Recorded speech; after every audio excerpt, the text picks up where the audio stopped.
You're welcome back. This is the Joy Newsroom, and I'm Noella Kareniali. Now, the National Peace Council has condemned the violence and act of assault that cast a dark shadow over the parliamentary rerun in the Abkuma North constituency yesterday.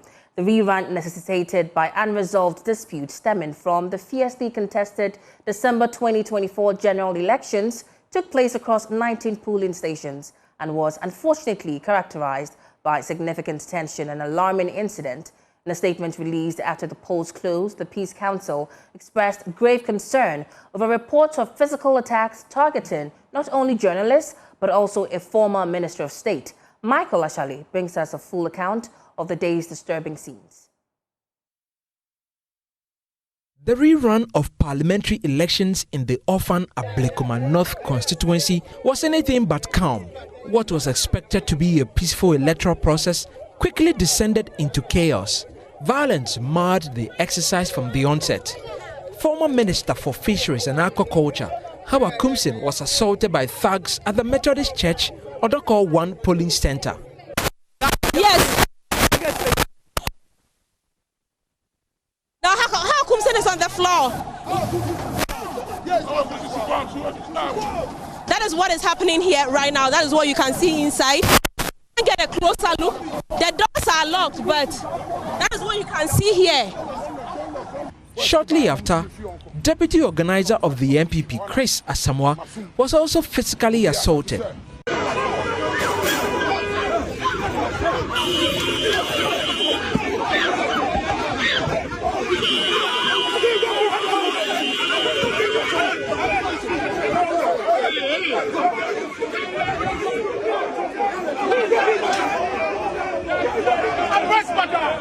Journalists were not spared. A Joy News reporter was assaulted in line of duty.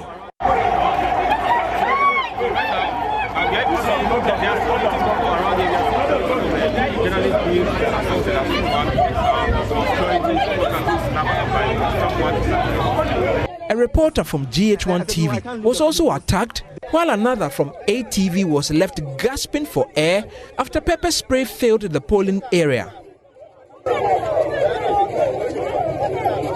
The Ghana Journalists Association has since condemned the attacks on media personnel. But we demand an immediate, thorough, and transparent criminal investigation into this matter. This is a case of assault. Assault is a second-degree terrorism. We call the Inspector General of Police, IGP, Christian Tetenyolu, to act and ensure that swift and decisive disciplinary action is taken to serve as deterrent to others. Police say investigations are underway. Beyond the violence, accusations of vote buying also surfaced. Both the MPP and NDC traded blame, accusing each other of inducing voters. Brana Champo donated 200,000, Baumia donated 400,000. Now they are donating presidential camps. So I won't be surprised they are sharing. But as for us, we are stabilizing the economy. We don't have money to share. We have goodwill messages to give. They say they are not participating in the election. They told all of us. So I don't see why they are here. Where are their principles? You saw the reports going around yesterday about the Jubilee House bringing 10 million into their constituency for just 19 police stations, 10 million. This morning, there is a video on one of your sister stations where the gentleman was asked after he finished voting what happened, and then he said he's received 100 cedis from the NDC candidate to come and vote. He's on record. In fact, I'm actually pushing that video to the OSP because he's the one that's arresting people for vote buying. Ask him. The gentleman said he received Momo, and this can be verified.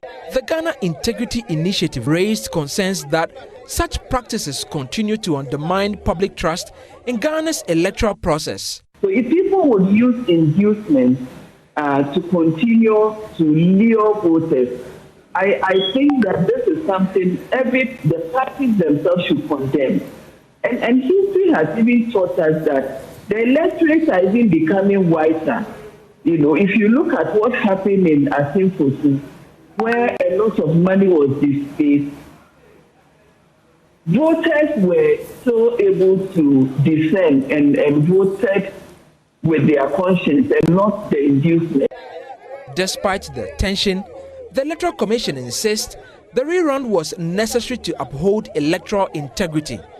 But for residents of Abkuma North, the day left more questions than answers about the state of democracy.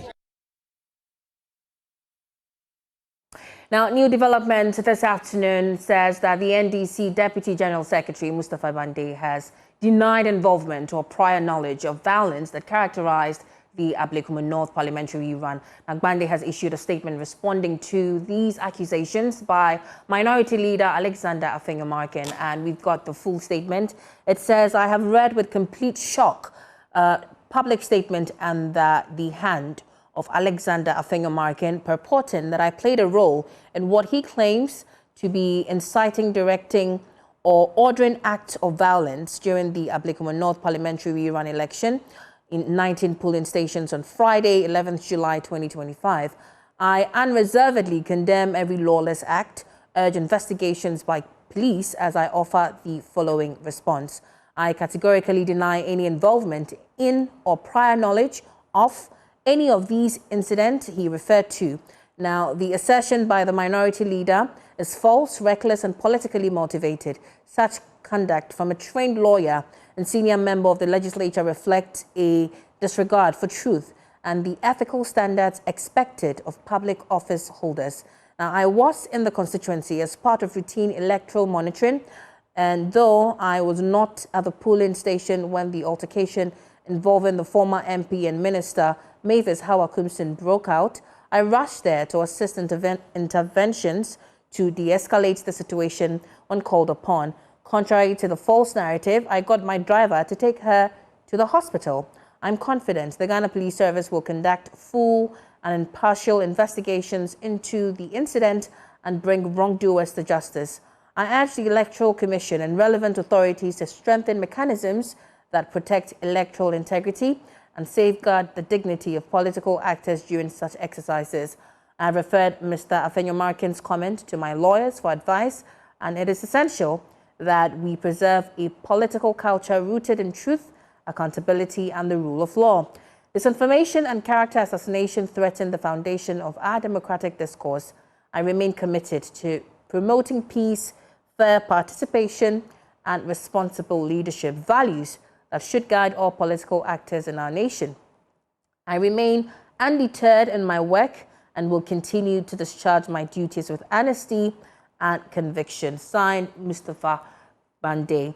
And so that's the statement that Mustapha Baffour has released. Meanwhile, the Ghana Police Service is urging the public to come forward with information on anyone involved in the violence that marred the Abkuma North parliamentary rerun to volunteer information. Now, the statement also reads, the Accra Regional Police Command recorded some isolated incidents of violence, including cases of assault resulting in disorder at some polling stations during the Abkuma North parliamentary rerun held yesterday, Friday, 11th July 2025.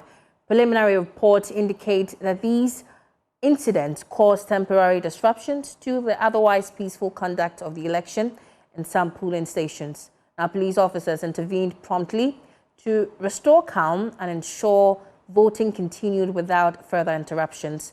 The regional command has taken steps to identify perpetrators, and anyone found to have engaged in acts of violence, intimidation, or breach of the peace will be arrested and taken through the due process of law.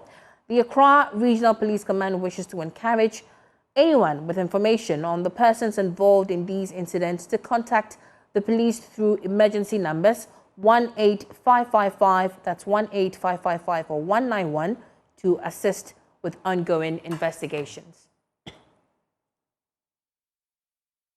But let's still stay on the Abkuma North rerun, as it was the NDC's Araba Orbin who emerged winner of the parliamentary rerun, and she wrestled the seat from the NPP in a tightly contested race that was decided by just 209 votes. Now, the NDC candidate pooled 34,090 votes, while the NPP's Ikefrio pooled 33,881 votes. This is the first time in the Fourth Republic that the NDC has won the seat after decades of political dominance by the NPP.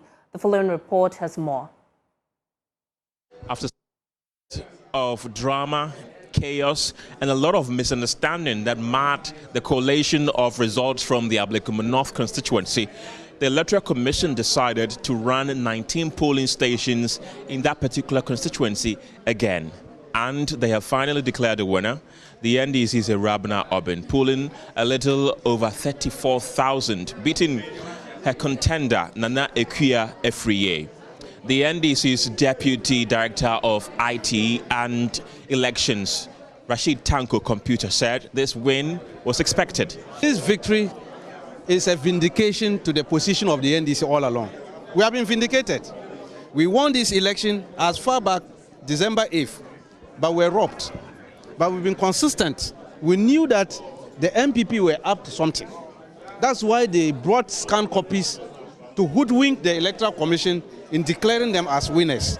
We stood our grounds, we fought a battle, sweet battle, and we won it today. Clearly, it's the resilience of the National Executive Committee of the party, as well as the Director of Election, Dr. Omani, with my team, my colleagues who in the directorate, as well as the regional executive and constituency executive. We stood firm, and now democracy has won. The right person has been elected today.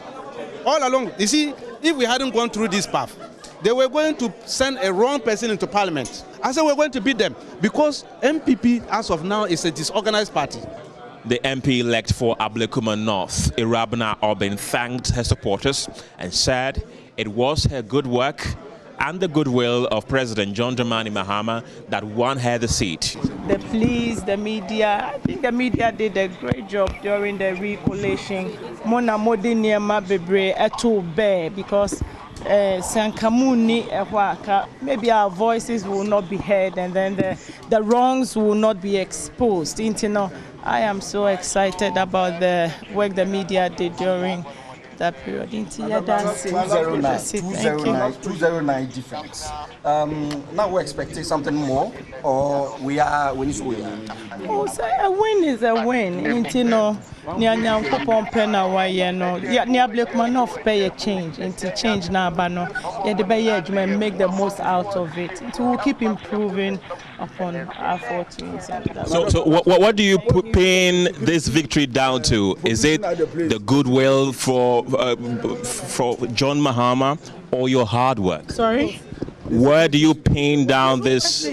Where do you pin down this victory to? The goodwill of John Dramani Mahama or your hard work? Well, I think they both complement each other, so it's hand in hand. The love of the people, yeah. The NDC's 2024 parliamentary candidate of Okaikwe Central, Baba Sadiq, said the new supermajority that the party has acquired, well, the rerun of the 19 polling stations was also not without its own drama, which witnessed sporadic chaos, which saw former fisheries minister Howard Kumsin being pulled down and at least 2 journalists being assaulted. Observers have expressed worry and have asked when our elections will be free of violence. From the Regional Coalition Center of the Electoral Commission, my name is Kenneth Jesse for Joy News. Moving on, government has directed the Minister for Transport to engage with shipping lines over what it describes as unfair administrative charges imposed on freight forwarders.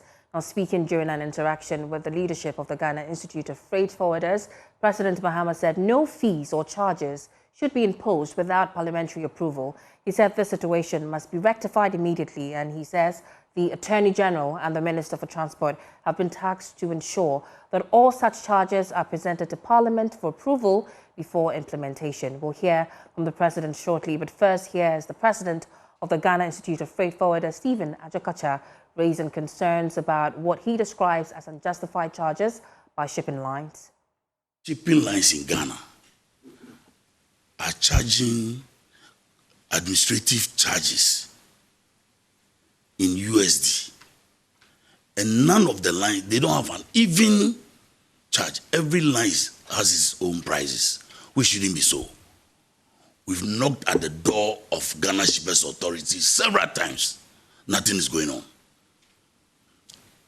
So we took it upon ourselves that this is the place we can lay this issue. That shipping lines administrative charges are not even supposed to be charged. Because if you do an export from here to China, and you have even 20 containers on a bill of lading, the Chinese shipping line in that country charges only one container on the bill of lading. But here, if you have 20, you pay for the 20 administrative charges. What are they handling in the port when GAPOA is doing that? These are issues our immediate institution, Ghana Shippers Authority, should handle for years. They are not doing anything about it. And we don't want to go further to do anything. So since we've come to our father, we are going to get resolution from here. We can now hear from the President stating that the Attorney General and the Minister for Transport have been tasked to ensure the fees and charges are brought before Parliament before implementation. One of the major complaints is about the shipping lines. Everybody is complaining about the shipping lines. We held a meeting not too long ago. I think GRA was there, the different groups, the Minister of Transport and all of them were there. And we cannot understand that, like he said, you charge an administrative charge for processing my container. And so you process my container administratively on a piece of paper. And I bring one container. And then he brings 20 containers. The same paper is the same administrative. Why would you don't do it one paper for every container? The paper just says 20 containers. This one says one container. By the time you spend in administering those containers, it's the same. So why charge for each one? And the thing is, when I inquired, they don't do that in Lomé. They don't do that in any other port, only in Ghana. And so it really doesn't, make sense. We charged the Minister of Transport to go into it and sit with the shipping lines and look into those administrative charges. And the point is, the law says that fees and levies shall be ratified by Parliament. And so nobody can come and charge any fees within the jurisdiction of Ghana. Because we consulted the Attorney General, and you cannot charge any fee or levy within the territories of Ghana without parliamentary approval. And so that must be rectified as soon as possible. And so we charged the Minister of Transport and the Attorney General to make sure that those fees are brought to Parliament for approval before they can charge those fees. We also are working with GAPOA to see how the port infrastructure can be improved, especially in respect of the road network. Because you go take your container and the road is so bad from the ports up to the Tema interchange. And so there's a need to improve the roads. Now, the President also disclosed that Cabinet has approved the mid-year budget review to be presented to Parliament on the 24th of July, indicating that the numbers look good. He says that inflation is on the decline and many economic indicators are showing positive signs. We are continuing to work in order to stabilize the economy. It is responding quite well. The Minister is going to present the half-year report on 24th of July, the mid-year review. And he got Cabinet approval for it yesterday. And he gave the Cabinet a preliminary look at what the numbers are. And the numbers are good. Inflation is coming down. The primary balance and all the things those economists say are looking positive. So I think it's good news for all of us, because once the economy is back on the path of growth, it permeates to every sector, and every sector benefits from it.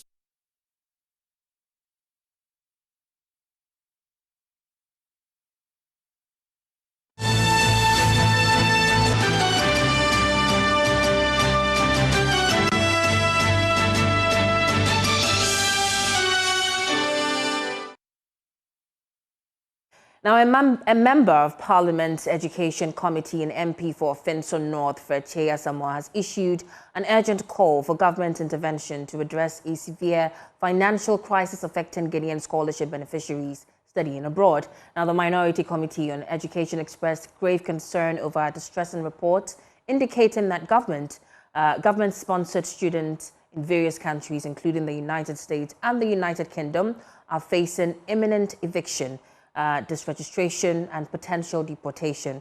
Now, the caucus is therefore calling on government to immediately attend to these students.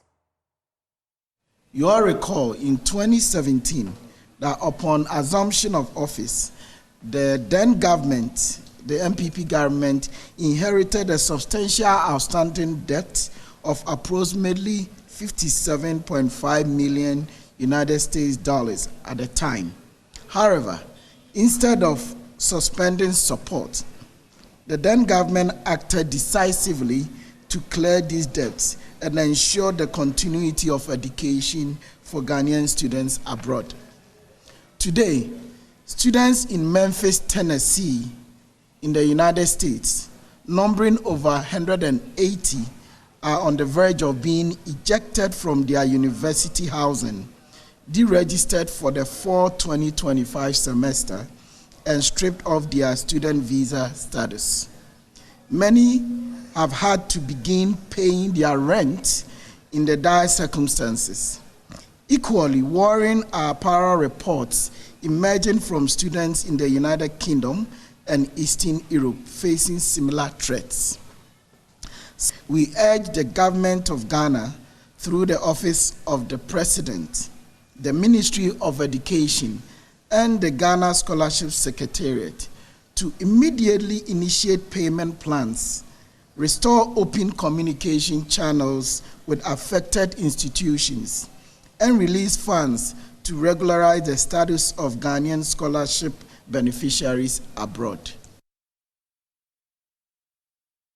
Now, the Northern Regional Task Force Against Illicit Drugs, comprising the Regional Security Coordinating Directorate and a local task force, has destroyed over 2 million cedis worth of drugs in Tamale. Now, Chairman of the task force, Mohammed Kamil Yarena, said the destroyed drugs were seized within 2 months after the task force's establishment. Now, he noted that Gushegu has been used as a major transit point for illicit drugs. The Regional Task Force Against Illicit Drugs was formed 2 months ago to help curb the use of illicit drugs in the region. This distraction marks the first major operation since its inception. Chairman of the task force, Mohammed Kamil Yarena, stated that 70% of the seized drugs were from the Gushegu district. Gushegu currently is a transit point for all the drugs. 70% of this product that we have is from the Gushegu district. They cut it through Gushegu, come to Zoa, to Savulugu, and the motorkings and motorbikes will now cut it in pieces. But thank God, we also do this in collaboration with the regional secretary. We buy information for this. We don't just go in for it, we buy information. The 120 Tramadol is over 1,000 packets. The 225 is 750, and the 250 milligram is 150. Marijuana, you can see it, is about 75 rolls. But there are pieces in some, we didn't even calculate that one because they have tied it and they are selling it 5 series, 10 series, 50 series. The total amount, if you put it at figure, if you take the box itself, you get 1,500. So if you multiply it by 1,002, with that 120, you can see the amount from that. I didn't do that mathematics before interview, but I know 1,005 times 1,500. It is huge amount, excluding the 225 and the 250, because that one is bigger than a packet of it. It's almost 10,000. Some sell it 9,006, others, depending on the enclave that you have it. The Northern Regional Security Coordinator, Suleimana Satyana, acknowledged that illicit drug peddling has taken over the region, emphasizing the need for drastic measures to stop the phenomenon. This particular exercise is an overwhelming exercise that we need to give credit to the local task force. This part of our region is now being soaked into a canker And this canker is chopping into our fabrics. And I've realized that the youth of today are involved. And those youth, they are our future leaders. So we have a very good collaboration with the local task force and other stakeholders. Now, the Ghana Police Administration has begun a comprehensive review of the service's operational capacity to strengthen its ability to confront increasingly sophisticated criminal activities, including cyber fraud, armed robbery, and other emerging security threats. Commissioner of Police COP Sumedu Oche Dako, Director General of Police Professional Standard Bureau, indicated this at the passing out parade of Ahafo Kenyasi Regional Police Training School. Correspondent Emmanuel Idujimfi reports. Security in Ghana, which is characterized by emerging complex and cyber-related crimes, violent crimes, communal conflicts, and the changes in the modus of operandi of criminals, among others, continue to place a huge demand on personnel of the Ghana Police Service to deliver services that are more diverse, complex, skilled, and specialized to deal with these problems of crime confronting us. He has been urging personnel of the service to exhibit professionalism in the discharge of their duty. The current trends in crime require personnel of the service to live up to the legitimate demands of the public for peace, order, and safety, and again addressing the security needs of the times. Ebenezer Kwaku Ado is a member of parliament for the area. A big thank you to the traditional authorities of Ahafo Kenyasi #1, to the extent that the whole facility you see here was constructed by the Kenyasi #1 Traditional Council with support or funding from Newmont Development Foundation. They could have channeled the resource into any other activity. The overall best recruit among 239, including 25 cadet officers, is General Constable Matthew Mensah. Going out there to serve our motherland Ghana. We are not going there to be pompous over our civilians out there. We are going to work with humility, and then we are going to serve our people, especially the lesser ones in the community. We are going out there to protect them. We are going to make sure that everyone feels safe in his or her corner or area. That is our mandate. That's the reason. That's what gives us joy to keep going. From Kenya, in the Ahafo region for Joy News, Emmanuel Idujimfi. You're still live on the Joy Newsroom. We're taking a quick breather. We're back with more. You're welcome back. This is the Joy Newsroom. I'm Noella Kareniali. Now, government has pledged full support to improve the welfare of journalists with a firm commitment to work with the Ghana Journalists Association on policy reforms. At the swearing in of the new GJA executives, Vice President Jane Nana Opoku-Agyeman said President Mahama himself, a member of the GJA, is determined to ensure journalists are better protected and supported. Mamavi Sefakote has more in this report. The swearing-in ceremony of the newly elected GJA executives was well attended by government officials, parliamentarians, and members of the Ghana Journalists Association. Speaking at the event, Vice President Professor Nana Jane Opoku-Agyeman noted that government stands ready to support the new leadership in executing its mandate, especially in strengthening the professional and economic standing of journalists across the country. I was sent here to represent the President of the Republic, who is a full member of this association. I mean, a proud member of this association. This is also the time of all kinds of sensationalism, misinformation, and so on. So we expect that your voices will toe the middle line and ensure that we get the information we need to be able to formulate policies and be able to implement them adequately. So we are counting on you as partners in this very, very important journey. The newly sworn-in Ghana Journalists Association President Albert Kwabena Jumfor announced plans to prioritize the welfare of journalists in the current administration. Our task in this current administration will be to consolidate the gains and progress made so far and to break new grounds to further promote the welfare of members and the work we do. In that regard, we shall be committed to do the following. Welfare of journalists.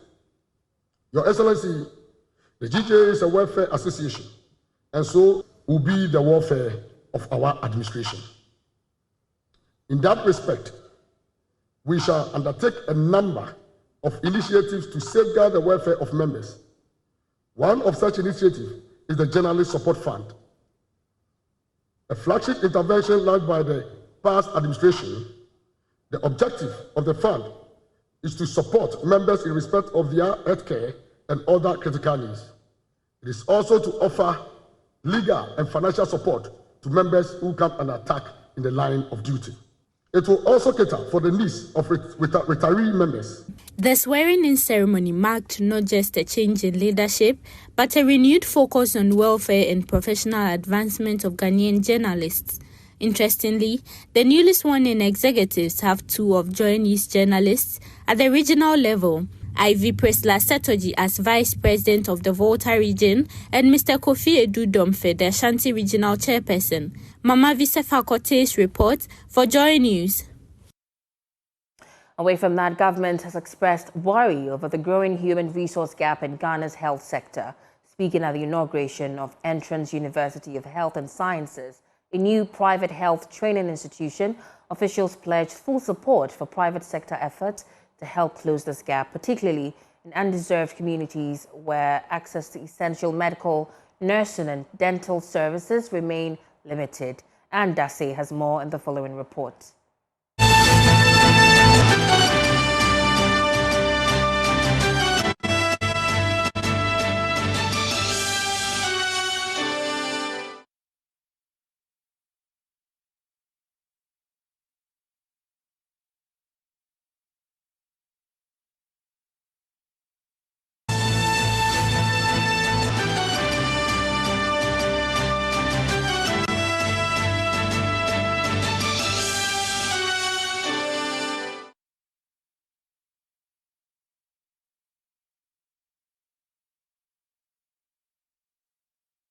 Apologies for our inability to bring you that story, but we will bring you that story in our subsequent bulletins. But away from that, the Public Utilities Regulatory Commission, PURC, has successfully mediated a dispute between the Northern Electricity Distribution Company, NEDCO, and assembly members of the Tamale Metro Assembly.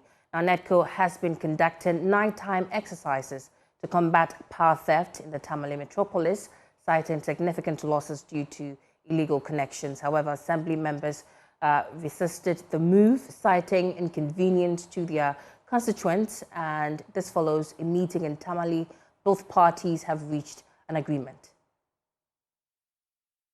The agreement resolved the impasse, averting a planned demonstration by the assemblymen and their constituents, which was slated for Saturday, paving way for a more collaborative approach to addressing the power theft in the region. Speaking to the media after the meeting, the Dean of Presiding Members and Assembly members in the region, Salim Abubakar, said if the stakeholder engagement is held, it will go a long way in addressing the concerns. We have a great opportunity to have a stakeholders engagement with the management of NEDCO and the PURC and the presiding members and assembly members, some assembly members and some presiding members in the region.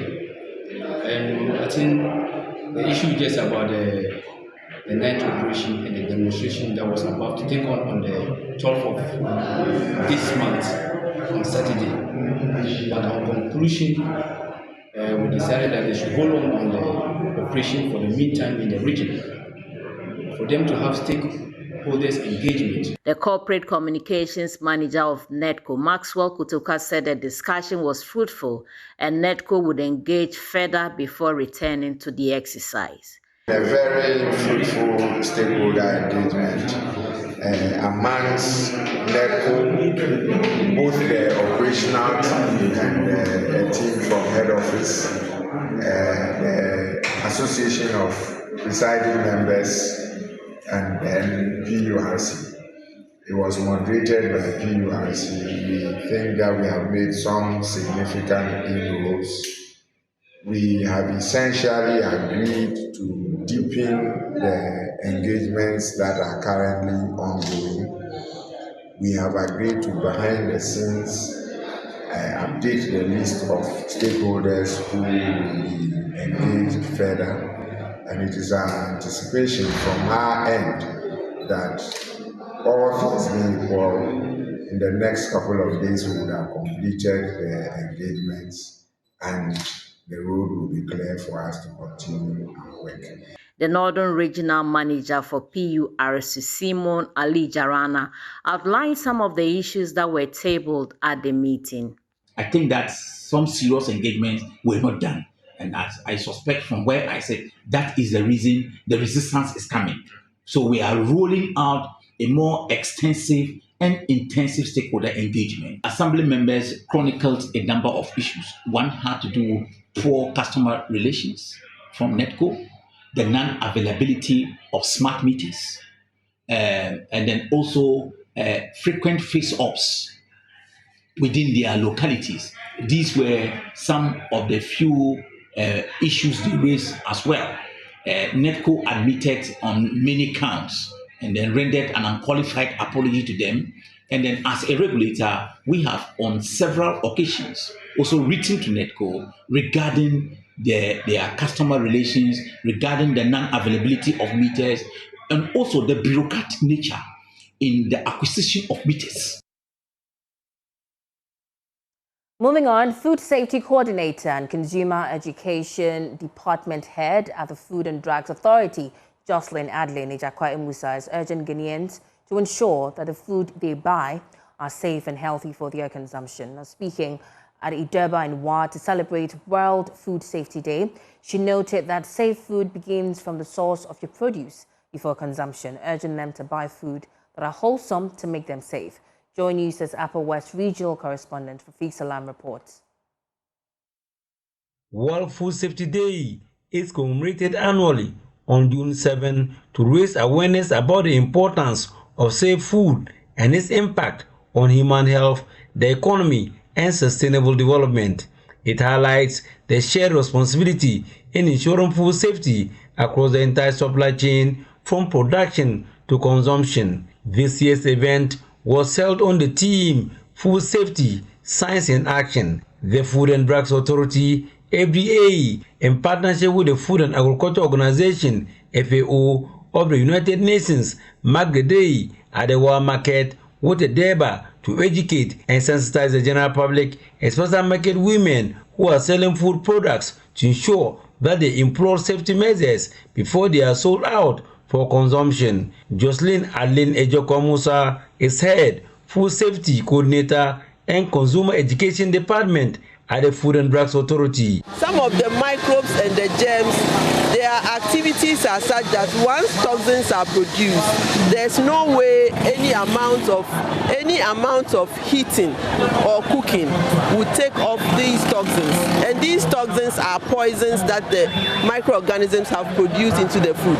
So we are saying that when you come to buy raw materials or ingredients, make sure that they are wholesome and not rotten, so that at the end of the day, whatever that you are cooking and putting on your plate is safe for your body.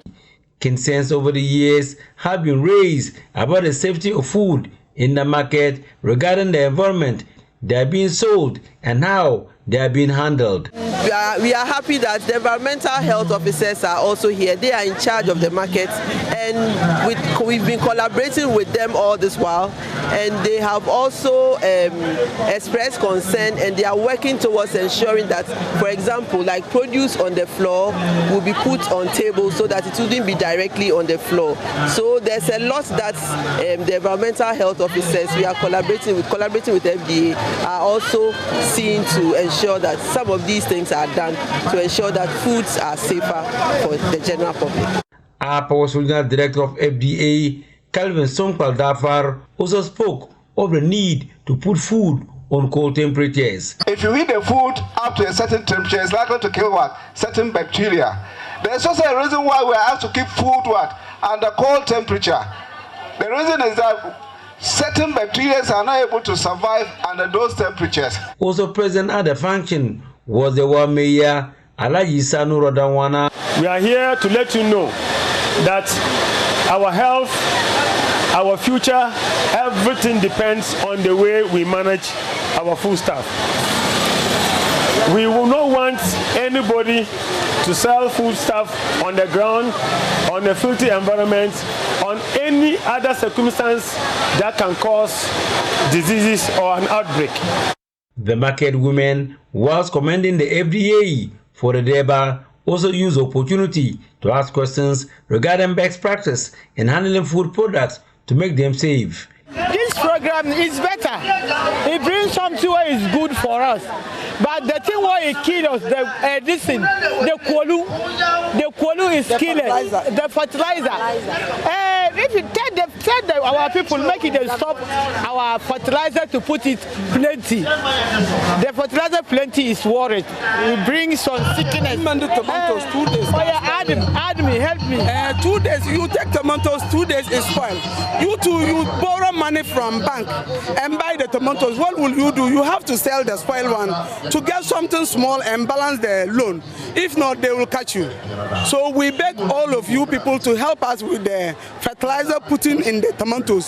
So the tomatoes will be okay for us and the pepper too. The climax the day at the World Senior Technical School, where they engage the students on the need to consume safe food and urge them to desist from the intake of illicit substances and drugs such as tramadol, red, codeine, marijuana, cocaine, and enye.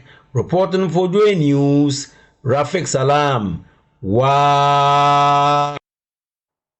And in a dramatic context full of twist, Our Lady of Lourdes Girls Senior High School has qualified for the NSMQ for the first time in the school's history after defeating long-time NSMQ regulars Notre Dame Seminary Senior High School in the Upper East Regional qualifiers. The girls, led early, lost the advantage in rounds 2 and 3, but reclaimed victory in the final round, with the last riddle ending the contest 29-27. Collins Frimpon has more in this report. Shine and brighten the corner where you are. Shine and clear the darkness from your side. With the sovereign Lord aside, we shall. Right, you can see the passion right in their eyes. And yes, it is joy and also happiness all over here in their Upper East region. For the first time, they have qualified in the school's history, qualifying for the national championship. This is the first time, and they just didn't do it. They did this against a school who, since the 80s, somebody who says since the 80s, have been qualifying for the national championship. How is the feeling? You were on the stage. How are you feeling? I'm just excited. When I was there, I was a bit nervous, but the competition was getting tougher and tougher. But by the grace of God, I'm able to make it. Yes. I'm overexcited. I don't even know how I'm going to thank God and how I'm going to express my happiness now. How about you? Honestly, in the beginning when we heard that we had to compete with them, like we were just nervous because they like qualifying for like years, and now we meeting them. Like we lost hope. Like we didn't even expect to even win. But we came in to blow and really blowed it. And I'm just warning the national level that we are coming. We're coming with more vim. Princesses of Lourdes! Yes! And we shall excel no matter what. In another fiercely contested battle, our Senior High Technical School secured their return to the national championship after defeating Bogatanga Girls' SHS with 4 points difference. But behind that moment of glory was a story of grit, determination, and quite frustration. The contestants endured a challenging journey, traveling by motorbike and even dealing with a broken chain, before finally earning a place at the Nationals. It was challenging though, somehow. We had to be taken by motors before we can get here. It was really a tough maybe tough transport. You imagine on the motorbike from Navrongo to Bolga, the distance is far and that is very stressful. We were delaying the transportation that had to take us from the school to this place was delaying in coming. So we decided that since we are far behind time, we would decide to come with our main contestants on a motorbike. Unfortunately, we got to we didn't even leave Navrongo. We were still in Navrongo, and then the motorbike, the chain broke. So we had to beg some people to bring them. The final contest of the day saw Navrongo Senior High School cruise to yet another national championship qualification, finishing comfortably with 35 points. From BC SHS trailed in second place with 12 points, unable to mount a challenge. Reporting for Joy News, I am Collins Frimpong. I'll share excitement expressed by students of Our Lady of Lourdes Girls Senior High School. Better luck to Notre Dame Senior High School as well. But my colleague Collins Frimpong joins us with updates from today's contest. Collins, if you can hear me, what can you report? Hi, Collins. Can you unmute for me? Hi, Collins. Kindly unmute. Collins, can you hear me? Can you kindly unmute so we can hear you?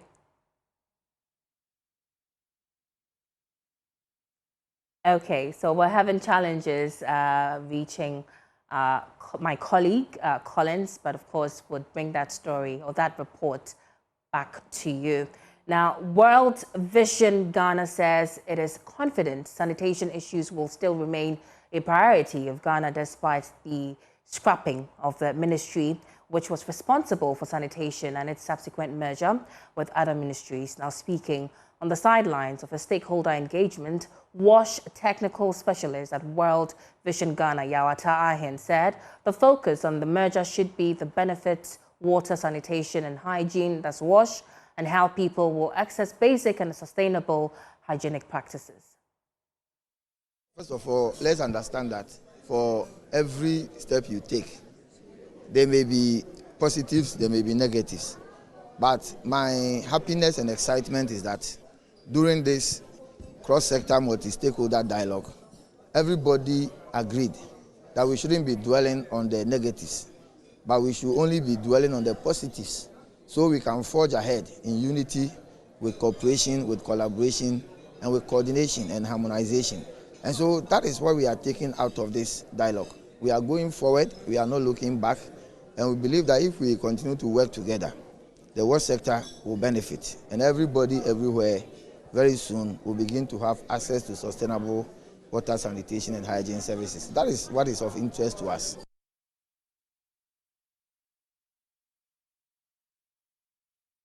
Now, Director of World Vision Ghana, Jean-Claude Mukadi, said his organization will work to implement some of the recommendations at the summit. We've had great exchanges and we've taken note of some of the key proposals for the way forward. We will document the meeting and the key outcomes, and we will take it forward. We will share the notes with key stakeholders, and we'll pursue conversations with the two ministries and with other partners so that we can monitor what is going to happen with the key action items that we've taken. CEO of Light Foundation, Sheikh Ali Napare, commended World Vision Ghana for its advocacy. World Vision, I commend them secondly, because they have seen the Light Foundation, the angle we are working. We focus on religious leaders. And religious leaders have crucial role to play in changing behavior. Because when you look at majority of our sanitation issue boil down to behavioral change. People throw rubbish anyhow, and then people behave anyhow. And we need to take behavioral change serious. Now we wrap up here on the Joy Newsroom. You should log on to myjoyonline.com for more of our local and international stories. I'm Noella Karanyali. Have a good evening.